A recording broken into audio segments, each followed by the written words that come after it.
16 जून 2013 की वो काली रात, जब आसमान से बरसी थी आफत। सैलाब आया और सब कुछ लील गया।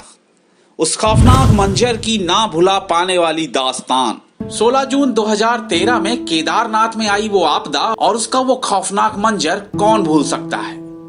इस भयंकर आपदा में 10,000 से ज्यादा लोग मारे गए और तमाम लोग लापता हो गए थे। इस आपदा का दंश न केवल उत्तराखंड बल्कि पूरे देश ने झेला था।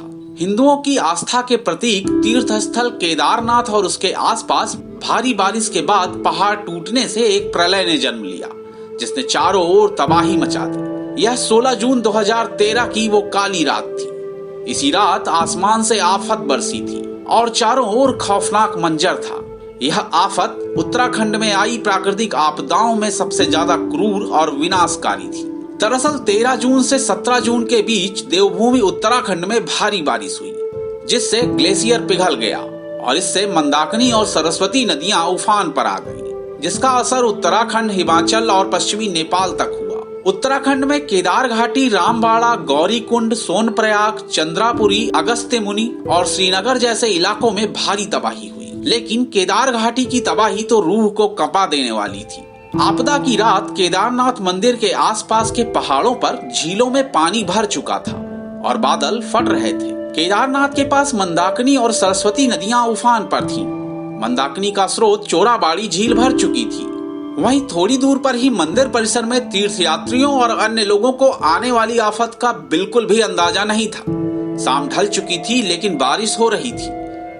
रात करीब 8:30 बजे जब लोग होटल और धर्मशालाओं में आराम कर रहे थे, तभी भूस्खलन हुआ और मलबे के साथ पहाड़ों का पानी तेज रफ्तार से केदार घाटी की ओर बढ़ने लगा। आसमान पर बादलों की गर्जना और पहाड़ों से आए सैलाब ने किसी को संभलने का मौका ही नहीं दिया। जो घाटी केदारनाथ के जयकारे से गूंजती थी, वहां चीख पुकार गूंजने लगी। लेकिन आसमान से गिर रही यह आफत कुछ भी सुनने को तैयार न थी। बहुत से लोग तो इस सैलाब में बह गए, लेकिन जो बचे वो बदहवासी में सिर्फ इस खौफनाक मंजर को देखते रहे। उन्हें कुछ समझ ही ना आया आखिर ये हुआ क्या। इसके बाद वो अब सिर्फ इस काली रात के बीतने का इंतजार करने लगे। लेकिन शायद कुदरत का गुस्सा अभी थमा नहीं था। इस काली रात के बीत जाने के बाद भी लोग गहरी दहशत में थे। उनका यह डर शायद सही था। 17 जून की सुबह करीब 6:30 बजे वही हुआ जिसका डर था। एक बार फिर तेज आवाज आई, लोग चीखे, सैलाब आ गया। दरअसल चोराबाड़ी झील पर पत्थर का तटबंध जोरदार आवाज के साथ टूटा और पानी मलबे, पत्थर और विशाल चट्टानों के साथ रफ्तार से केदारनाथ मंदिर की ओर बढ़ा और वह सब कुछ तहस नहस करता हुआ सैकड़ों लोगों को लीलते हुए होटलों, दुकानों को ध्वस्त करता हुआ आगे बढ़ गया। करीब 10 मिनट बाद इस तबाही को देखने वाले कुछ ही लोग बचे थे, जो इस कदर बदहवास थे कि जिंदा बच जाने की खुशी भी महसूस नहीं कर सकते थे। तबाही का मंजर यह था कि चारों ओर मलबा, पत्थर और बिखरी लाशें थीं। लेकिन केदारनाथ मंदिर अपनी जगह पर अटूट खड़ा था। दरअसल केदारनाथ मंदिर की ओर आने वाले सैलाब के साथ एक शिला भी आई थी, जो मंदिर के पीछे आकर रुक गई और इसी शिला की वजह से धारा 2 भाग में बट गई और मंदिर को विशेष नुकसान नहीं पहुंचा। एक अनुमान के मुताबिक आपदा की रात हजारों लोग मंदिर परिसर में मौजूद थे, लेकिन इस आपदा के बाद यहाँ कुछ ही लोग जिंदा बचे। इस सैलाब ने केदार घाटी के बाद अपने रास्ते में आने वाले 50 से ज्यादा गांवों को लील लिया। रामबाड़ा और गौरीकुंड में कई लोग इसके शिकार हुए। 17 जून को भी लगातार बारिश होती रही।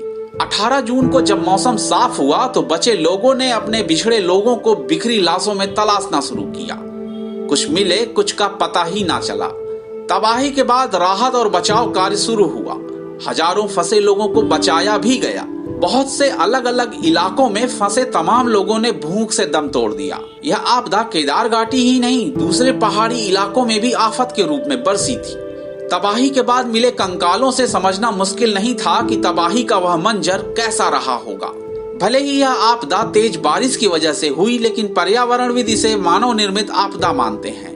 पहाड़ों पर निर्माण कार्य और खनन से पारिस्थितिकी तंत्र को नुकसान पहुंचाए जाने से ऐसी घटनाएं होती हैं। इस आपदा से ठीक पहले मौसम विभाग ने अपनी रिपोर्ट में केदारनाथ और रुद्रप्रयाग के इलाकों में भारी बारिश और भूस्खलन की आशंका जाहिर की थी। साथ ही यात्रियों को सुरक्षित स्थानों पर रुके रहने और पहाड़ों पर ज्यादा ऊपर नहीं जाने की साफ चेतावनी दी थी। साल 2015 में कैग ने अपनी रिपोर्ट में इस आपदा के लिए उत्तराखंड सरकार को जिम्मेदार ठहराया था।